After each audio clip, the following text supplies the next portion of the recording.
तो केमिस्ट्री में एक बहुत इंपॉर्टेंट टास्क होता है, किसी भी केमिकल सब्सटेंस में अलग अलग एलिमेंट्स जो कॉन्स्टिट्यूएंट एलिमेंट्स हैं उनकी परसेंटेज कितनी प्रेजेंट है या उनका कितना अमाउंट प्रेजेंट है। तो इससे रिलेटेड एक बहुत इंपॉर्टेंट कॉन्सेप्ट है विच is the mass percentage of an element in a compound. तो ये समझने की कोशिश करेंगे हम by using the example of magnesium hydroxide, जिसको हम MgOH से रिप्रेजेंट करते हैं। अगर मैं MgOH लूं, उसमें 3 एलिमेंट है, मैग्नीशियम, ऑक्सीजन और हाइड्रोजन, अलग अलग अमाउंट है इनके। एक मॉलिक्यूल MgOH में क्लियरली एक Mg एटम है, 2 ऑक्सीजन एटम है और 2 हाइड्रोजन एटम है। तो अगर मैं 2 मॉलिक्यूल लूं तो 2 Mg एटम, 4 ऑक्सीजन एटम और 4 हाइड्रोजन एटम होंगे।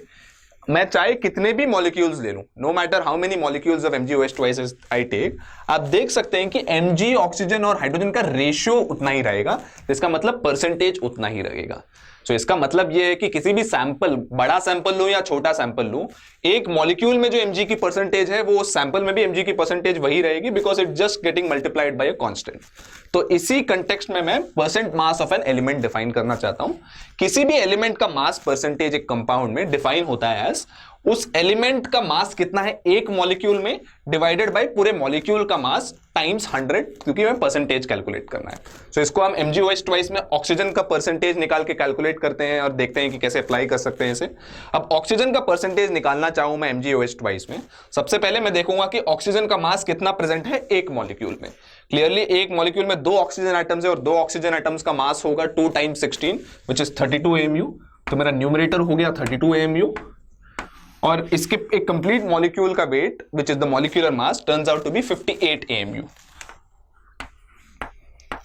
Mg का मास 24 होता है, हाइड्रोजन का 1 होता है, देख सकते हैं 58 AMU है टाइम्स 100। इससे मुझे परसेंट मास मिलेगी और अगर आप ये परसेंटेज मास ऑफ ऑक्सीजन निकालें, it turns out to be 55.17%। I hope आप क्लियरली समझ गए हैं कि इररिस्पेक्टिव ऑफ कितना सैंपल लेते हैं, ये एक्सप्रेशन एक मॉलिक्यूल के लिए ये जो एक्सप्रेशन है कैसे उसका mass percentage of any element निकाल देता है। तो हमने अब ये तो देख लिया कि अगर हमें मॉलिक्यूलर फॉर्मूला पता है तो हम मास परसेंटेजेस कैसे निकालते हैं। अब हर चीज का मॉलिक्यूलर फॉर्मूला तो हमें पहले से ही पता नहीं होता है, राइट। काफी नई चीजें डिस्कवर होती है जिनका हमें मॉलिक्यूलर फॉर्मूला पता करना पड़ता है, जिसमें हमें देखना पड़ता है कि एक मॉलिक्यूल में कितने एटम्स हैं। ये हम कैसे करें? Mass percentage is actually a very useful way of doing that. Mass percentage निकालना बहुत आसान है, right. There are many modern techniques जिससे हम किसी भी कोई भी सैंपल आपको कोई दे दे, आप पता कर सकते हो कि उसमें क्या क्या एलिमेंट्स है और उसका मास परसेंटेज कितना है। उससे फॉर्मूला कैसे डिराइव करते हैं is what we are going to see. So let's say हमारे पास एक अननोन सैंपल है, एक अननोन सैंपल है जिसमें मुझे पता चल गया कि उसमें कार्बन है, हाइड्रोजन है और ऑक्सीजन है, and I know it's percentages. मुझे बताया गया कि 37.5% ऑफ कार्बन है, 12.5% ऑफ हाइड्रोजन है और 50% ऑफ ऑक्सीजन है। अब मुझे पता करना है कि इसकी मॉलिक्यूलर फॉर्मूला क्या है, like what is the exact composition, हर एक चीज के कितने एटम्स हैं।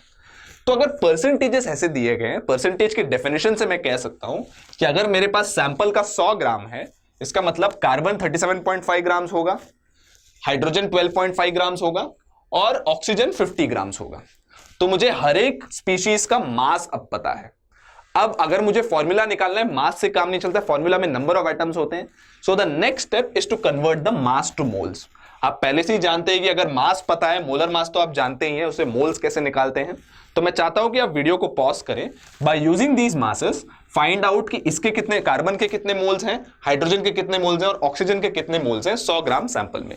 Please pause the video.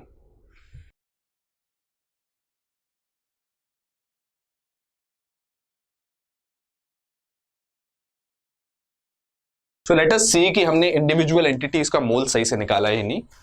Carbon के मोल्स होंगे 37.5/12 which turns out to be 3.125 moles. Hydrogen का 12.5 मोल्स निकलता है क्योंकि हाइड्रोजन का मोलर मास 1 ग्राम पर मोल है और ऑक्सीजन का 50/16 और अगेन 3.125 मोल्स।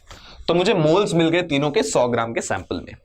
तो now the ratio is always going to remain the same. It is better हम रेशियो को अगर होल नंबर टर्म्स में एक्सप्रेस करें, सिंपलेस्ट होल नंबर टर्म्स में, क्योंकि मॉलिक्यूलर फॉर्मूला में हमेशा सिंपलेस्ट होल नंबर टर्म्स में ही एक्सप्रेस करते हैं। तो सिंपलेस्ट होल नंबर टर्म्स के लिए मैं what I will do is, ये जो सारे नंबर्स हैं मोल्स इन 100 ग्राम्स, सबको मैं स्मॉलेस्ट नंबर से डिवाइड करूंगा। अब इन तीनों नंबर में सबसे छोटा नंबर कौन सा है? 3.125 है। So I will divide each of these by 3.125। ये करने से रेशियो अभी भी बिगड़ता नहीं है क्योंकि सेम नंबर से तीनों को डिवाइड करने पे रेशियो अभी भी वही रहता है। सो 3.125 बाय 3.125 1 होता है, 12.5 by 3.125 भी इक्वल टू 4 होता है और 3.125 by 3.125 भी 1 होता है. So इसका मतलब ये है कि कार्बन, हाइड्रोजन और ऑक्सीजन के नंबर ऑफ मोल्स, जिसका मतलब नंबर ऑफ एटम्स का रेशियो है 1:4:1. इसका मतलब इस सैंपल में ये रेशियो है. तो इसका सिंपलेस्ट होल नंबर रेशियो को मैं मॉलिक्यूलर फॉर्मूला में एक्सप्रेस करूं, एक फॉर्मूला के टर्म्स में एक्सप्रेस करूं, वो होगा CH4O. सो जो सिंपलेस्ट होल नंबर रेशियो होता है, simplest whole number ratio that represents कितने एटम्स प्रेजेंट है हर एलिमेंट के, उसको एम्पिरिकल फॉर्मूला बुलाते हैं. सो इस सब्सटेंस का एम्पिरिकल फॉर्मूला है CH4O. वो हो सकता है, इसका एक्चुअल फॉर्मूला C2H8O2 भी हो सकता है, C3H12O3 भी हो सकता है, maintaining the same ratio, but जो सबसे छोटा रेशियो है उसी को एम्पिरिकल फॉर्मूला बुलाया जाता है. तो हमने ये देख लिया कि एम्पिरिकल फॉर्मूला कैसे ऑब्टेन किया जा सकता है from mass percentages. Empirical formula बस हमें रेशियो देता है. It just says that carbon, hydrogen और ऑक्सीजन 1:4:1 रेशियो में है. सो ये रेशियो से पता चलता है कि molecular formula could be C1H4O1, C2H8O2 भी हो सकता है, C3H12O3 भी हो सकता है, C4H16O4 भी हो सकता है, क्योंकि इन सारे में ये रेशियो मेंटेन है.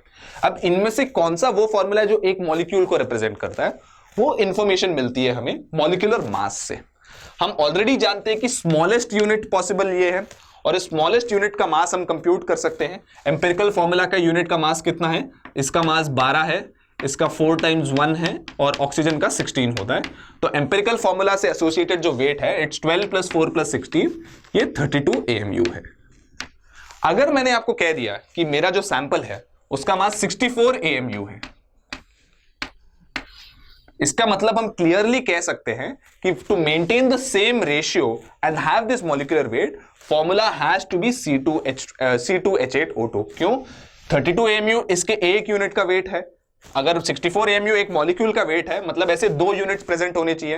And how do I get 2 units? 64 / 32. तो अगर मैं मॉलिक्यूलर मास को डिवाइड करूं एम्पिरिकल फॉर्मूला के मास से, वो जो नंबर आता है वो इंटीजर आता है. That tells us the number I have to multiply this empirical formula unit to obtain the molecular formula. So यहां पे क्लियरली दैट n जो नंबर है, the ratio of the molecular mass and the empirical formula weight is 64 / 32 2 है. इसका मतलब इसके 2 units present हैं, तो मॉलिक्यूलर फॉर्मूला होगा C2H8O2. अगर बाय एनी चांस 3 हो गया तो मॉलिक्यूलर फॉर्मूला C3H12O3 होगा. And this is how n gives you the value of the molecular formula. तो होपफुली आपको समझ गया है कि हमने परसेंटेज मासेस से कैसे मॉलिक्यूलर फॉर्मूला निकाला. So here is a quick summary जो आपको विजुलाइज करवा देगा कि हमने क्या स्टेप्स फॉलो किए. सबसे पहले हमें हर एलिमेंट का परसेंटेज मास दिया था. हमने अज्यूम किया कि 100 ग्राम सैंपल का ले लेते हैं हम, और हमने by using these percentages her element का मास निकाला.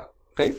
हर एलिमेंट का मास निकालने के बाद हर एलिमेंट के मोल्स निकाले, क्योंकि एलिमेंट का हमें मोलर मास पता होता है. अब हर एलिमेंट के मोल्स पता हो गए, उसके बाद हमने इन एलिमेंट्स के मोल्स का सिंपलेस्ट रेशियो लिया. कैसे किया? ये सारे एलिमेंट्स के मोल्स को सबसे छोटे मोल्स जो है उससे डिवाइड किया. इससे हमें सिंपलेस्ट मोल रेशियो मिल गया. और उस सिंपलेस्ट मोल रेशियो से हमें एम्पिरिकल फॉर्मूला मिल गया. और फाइनली एम्पिरिकल फॉर्मूला से हमें मॉलिक्यूलर फॉर्मूला कैसे मिलता है? By using molecular mass. Molecular mass divided by the empirical formula mass n की वैल्यू देता है, जिसको हम एम्पिरिकल फॉर्मूला से मल्टीप्लाई करके मॉलिक्यूलर फॉर्मूला निकाल सकते हैं.